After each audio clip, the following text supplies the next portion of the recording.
Bismillahirrahmanirrahim. Alhamdulillah. Hamdan katsiran tayyiban mubarakan fihi kama yuhibbu rabbuna wa yarda. Wa asyhadu an la ilaha illallah wahdahu la syarika lah. Wa asyhadu anna Muhammadan abduhu wa rasuluh. Sallallahu alaihi wa ala alihi wa sahbihi wa sallam tasliman mazida amma ba'd. Melanjutkan kajian kita dalam pembahasan kitab Khulasah Ta'dhimil Ilmi karya Syekh Shalih Al-Utsaimin hafizahullah taala. Telah kita lalui dalam pertemuan sebelumnya al-ma'qidul awal atau simpul ikatan yang pertama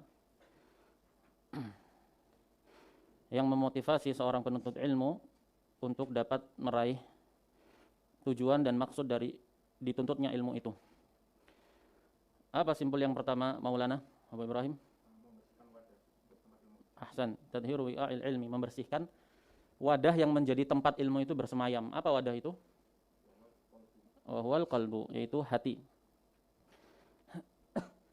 Kebersihan hati, taharatul qalbi, itu tarji'u ila amrain.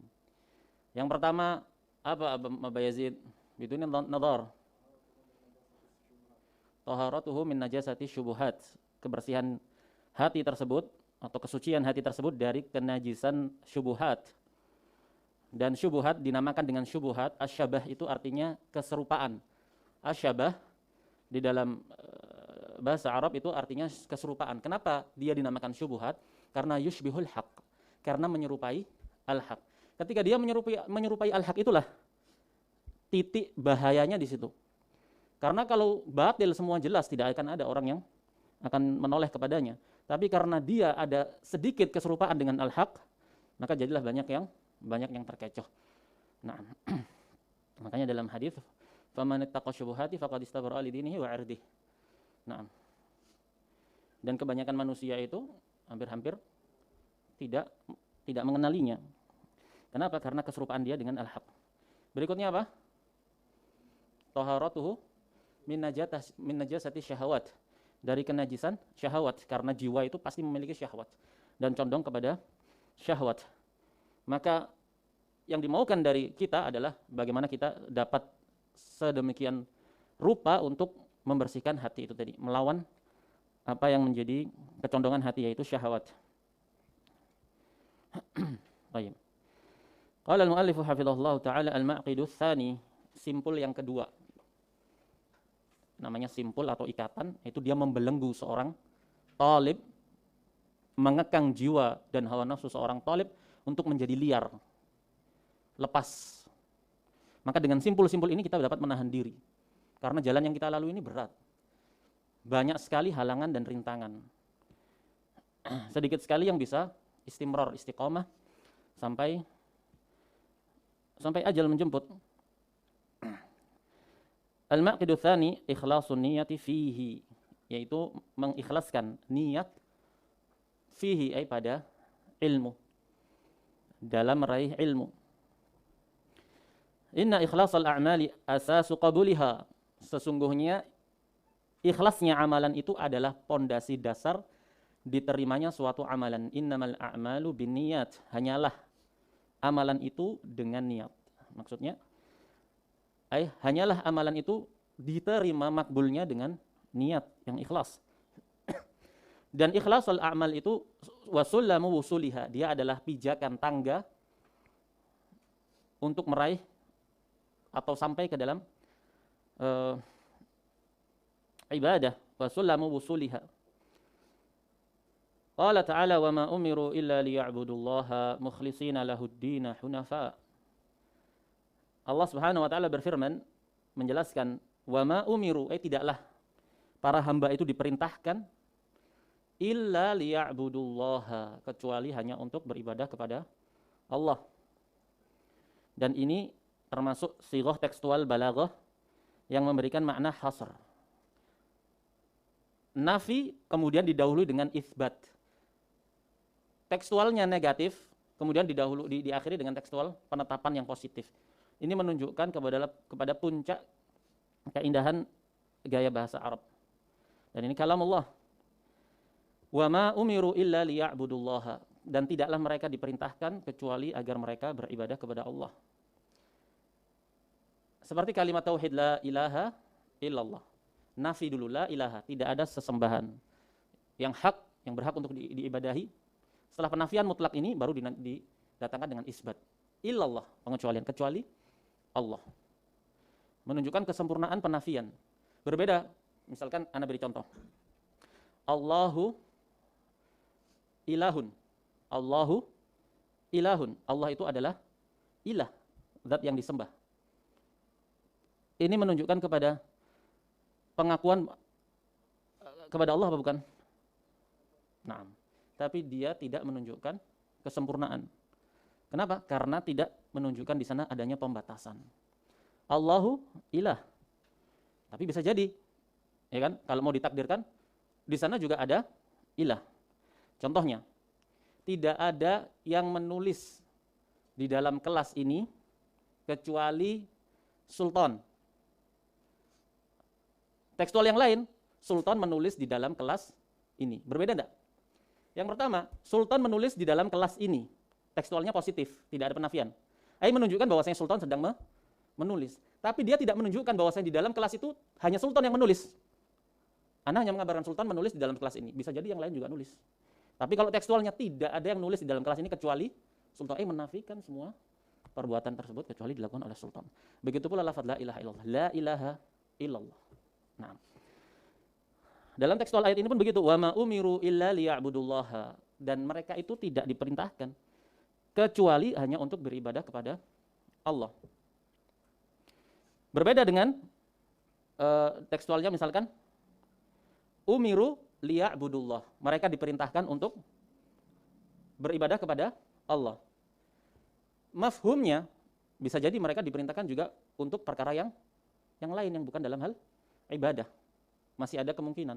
Tapi ketika dalam tekstual seperti ini nafi dan isbat, tidaklah mereka itu diperintahkan kecuali untuk beribadah kepada Allah. Berarti nggak ada sudah yang bisa kita lakukan kecuali tahqiqul ubudiyah, menghamba dengan sempurna. Wa ma khalaqtul jinna wal insa illa liya'budun.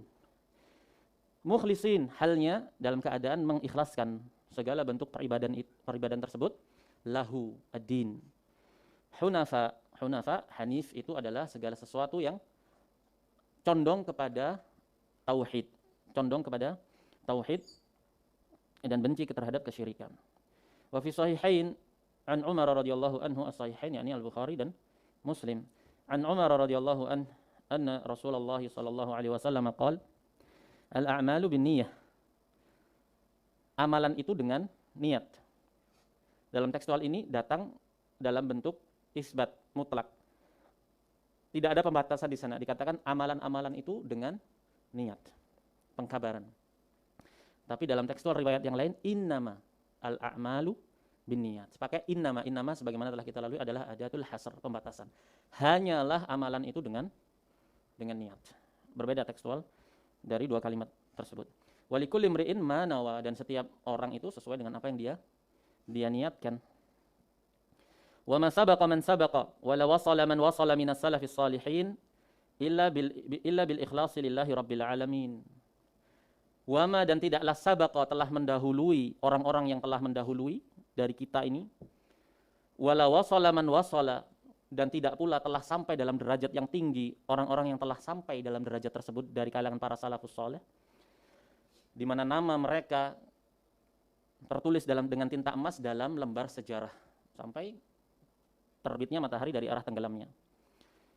Illa bil ikhlasi lillahi rabbil alamin, kecuali karena sebab keikhlasan dari jiwa mereka kepada Rabbul Alamin. Sebagaimana athar Ibnu Mas'ud kemarin, apa? Innallaha nadhara ila qulubil ibad. Sesungguhnya Allah itu melihat kepada hati-hati para hambanya. Naam. Fawajada qalba Muhammadin khaira qulubil ibad.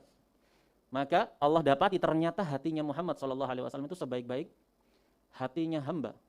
Fastafahu wa bta'athahu, maka Allah memilihnya dan mengangkatnya sebagai rasul.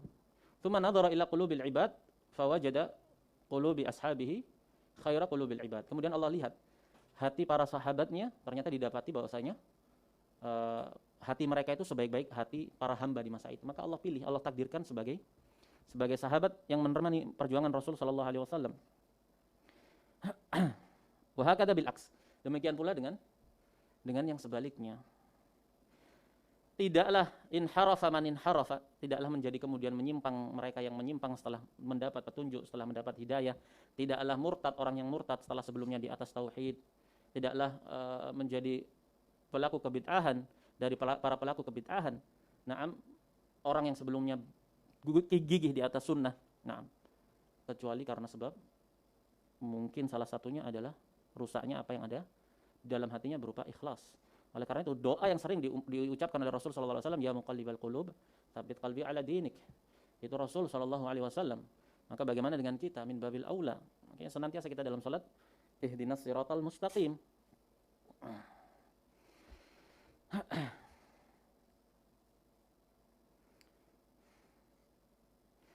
Dan sebagaimana dalam hadis Abi Hurairah, man ta'allama ilman yubtagha bihi wajhullah, barang siapa yang mempelajari suatu ilmu yang ilmu itu adalah diharapkan dengannya pahala dari Allah, wajah Allah, la yatlubuhu illa linailil a'rad minad dunya, dia tidak belajar itu ilmu kecuali tujuannya agar mendapatkan balasan dari perbendaharaan dunia. Dunia ini macam-macam, bisa harta, bisa kedudukan, bisa pujian di masyarakat. Nah, ini semua nilai-nilai duniawi. Nah, kemudian dikatakan falam yajid arfal jannah yaumal qiyamah. Niscaya dia tidak akan mendapati bau surga di hari kiamat nanti. Dia sudah belajar, ta'allamal ilm. Nah, cuman tujuan dia adalah tidak ikhlas. Pengen apa? Pengen kedudukan, pengen jabatan, nah, ingin materi duniawi, bermacam-macam. Sebagaimana dalam hadis Abi Hurairah yang telah disampaikan kemarin, salah satu dari 3 orang yang dijebloskan ke dalam neraka, salah satunya adalah alim. Naam, seorang alim yang dikatakan kepada Allah, "Mada amilta fima alimta?" Apa yang telah kamu amalkan dari apa yang telah kamu ketahui? Naam. Kemudian ditanya kepada dia, "Kenapa kamu belajar menuntut ilmu?" "Ta'allamtu fika," katanya dia, "aku belajar ilmu ini demi kamu. Demi engkau ya Allah lillah."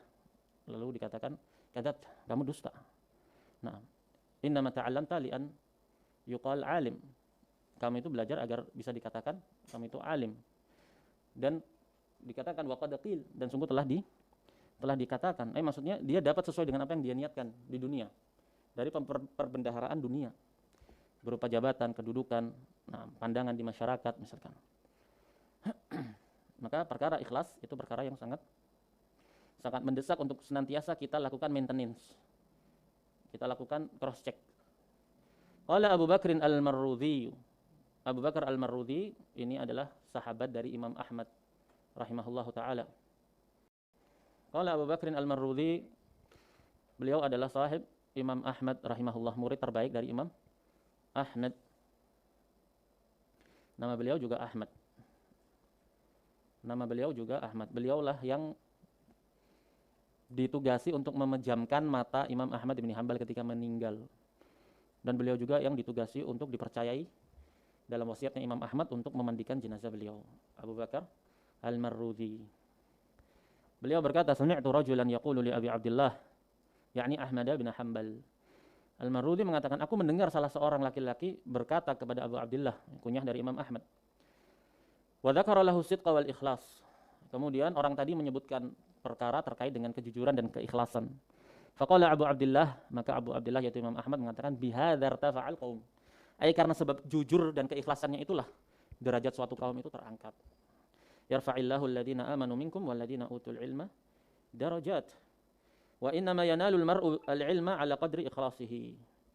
Hanyalah seseorang itu dapat meraih ilmu seukuran dengan kadar keikhlasan dia. Dan ilmu sekali lagi yang dimaukan di sini adalah al-ilmu an-nafi', ilmu yang bermanfaat. Karena bisa jadi orang mendapatkan ilmu yang luar biasa. Dia tidak mampu untuk menghafal Al-Quran, menghafal kutubus sittah, mempunyai sekian ribu sanad misalkan. Dari sisi keilmuan, ya naam, dia dapat. Tapi dari sisi pengamalan terhadap ilmu yang dia dapat belum tentu. Maka ini ditentukan dari keikhlasan dia. Wa innama yanalul mar'ul ilma, yaitu ilmu nafi' ala qadri ikhlasihi, sesuai dengan kadar keikhlasannya. Makanya terkadang kita memiliki ilmu tentang suatu sunnah, tapi belum tentu kita mampu untuk melaksanakannya, atau sering untuk kita tinggalkan. Mungkin salah satu sebabnya adalah kadar keikhlasan kita yang kurang di sisi Allah Subhanahu wa taala. Wal ikhlasu fil ilmi yaqumu ala arba'ati usul. Dan keikhlasan dalam ilmu itu tegaknya adalah di atas 4 pilar. Biha, dhamirha kembali ke arba'ati usul.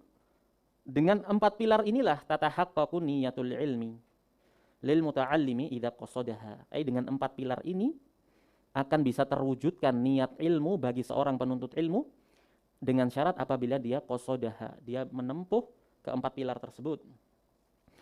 Al-awwal, yang pertama dari 4 pilar ini, raf'ul jahli an nafsihi.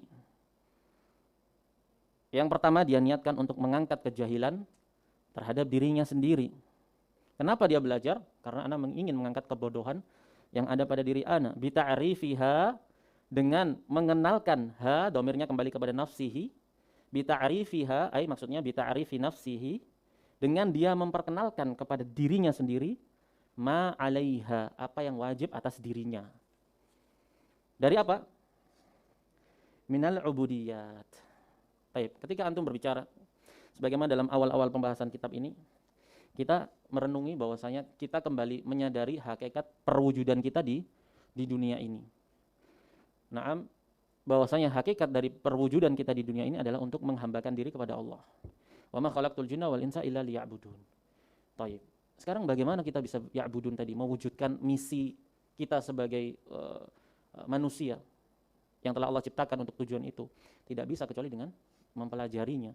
Makanya Allah katakan fa'lam annahu la ilaha illallah. Ilmui dulu, pelajari dulu la ilaha illallah, baru kamu bisa mewujudkan ubudiyah yang dimaukan itu tadi. Makanya aslul ilmi khasyatullah. Pokok dari ilmu itu adalah rasa takut kepada Allah. Antum sadari dulu, oh iya ya, anak kewajiban anak sebagai manusia ini untuk ibadah. Lalu apa yang wajib bagi anak dalam mewujudkan, merealisasikan bentuk penghambaan itu dengan sebaik mungkin? Yaitu bita'rifiha ma 'alaiha minal ubudiyat wa iqafiha 'ala maqasidil amri wan nahi, dan memberhentikan jiwanya, dirinya tadi itu dalam maqasid, tujuan-tujuan perintah dan larangan. Orang hidup kan enggak lepas dari perintah dan larangan. Inna khalaqnal insana min nutfatin amsyajin. Apa? Nabtalih. Untuk kita ini ingin menguji manusia. Dengan apa ujian itu? Bil amri wa wan nahi, dengan perintah dan larangan. Nih, tafadhol. Perintahnya seperti ini. Kerjakan apa enggak? Larangannya seperti ini.